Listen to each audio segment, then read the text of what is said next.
Americo with JeanBookNerd. We're at the HollyShorts Film Festival. I'm with the writer, director, producer of Jameson. Please tell me more about this film. I couldn't love it anymore. Oh, thank you so much. I really appreciate it. Basically, Jameson is about a man who lives alone, secluded in the woods, and is besieged by 3 dangerous travelers who are trying to take what he has, and it gets complicated from there.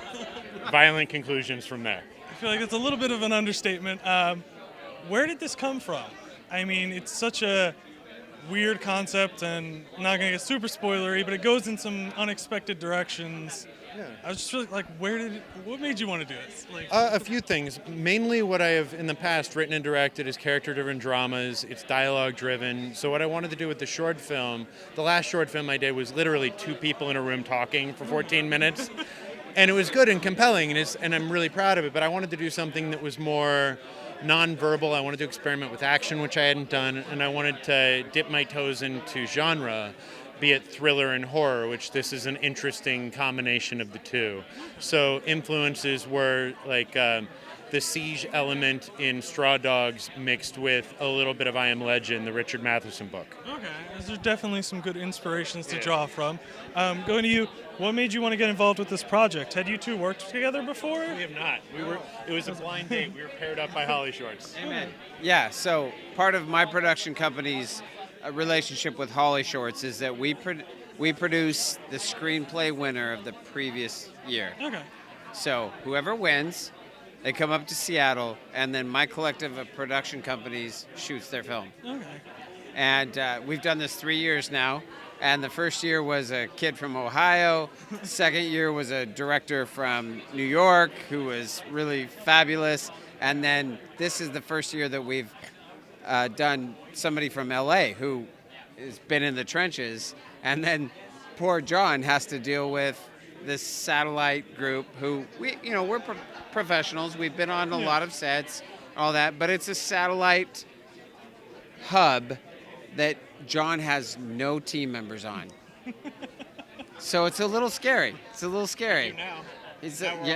We're all family now.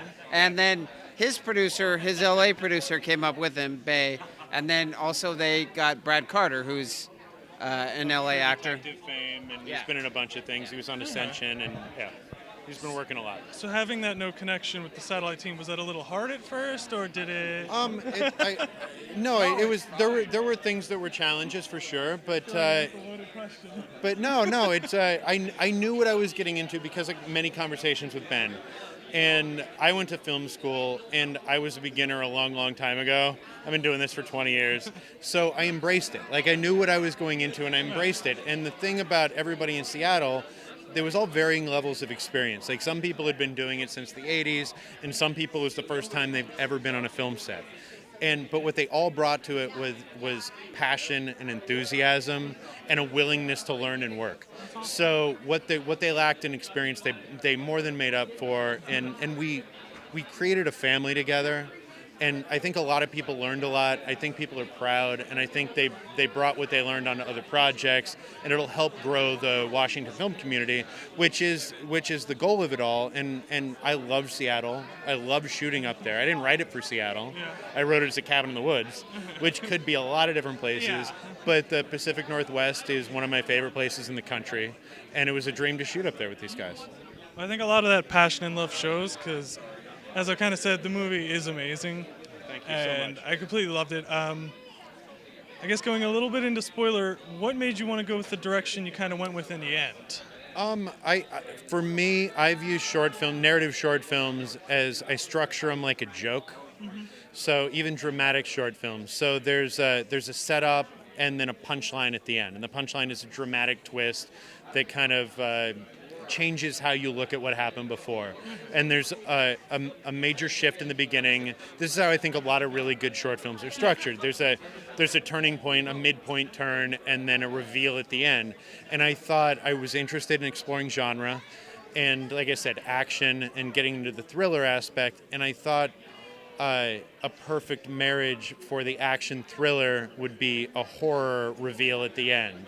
And so it was seeding that reveal at the end so it would be surprising, yet in retrospect be obvious, because there are hints all the way along. And that's any good reveal. It doesn't come out of the blue, but it should be surprising and obvious in retrospect. Was there always the intent, I guess, to expand on this more, or was that just kind of like a back? It was it was a bit of retrofitting. No, when I wrote it, I just wrote it to be this one story. I was interested in telling a short thriller with a little twist. And then when people responded to the script, when HollyShorts and Ben, when they chose it, and I knew we were going to get the opportunity to make it, then I started thinking about what is this world and what could it be like, and think of a bigger story. And I did a bunch of outlines of a feature version and went down a bunch of roads and settled on one. And a few days ago, I just finished the script for the feature. So we'll see what happens. I mean, I think it's very different from the short. I made a bunch of key changes, and it's more of a horror film than the short is. And yeah, I think it could be something cool.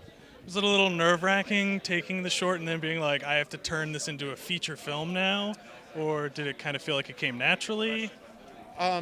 No, it wasn't nerve-wracking. It was difficult because I do repeat some of the beats in the beginning of the feature, and writing similar beats in a different way with different characters was weird because I felt like I was recycling the same ideas, and it felt stale even though it wasn't. As far as the concept, there are a million ways to tell any story. And I think Jameson, what it does is it sets up a world that people hopefully want to know more about.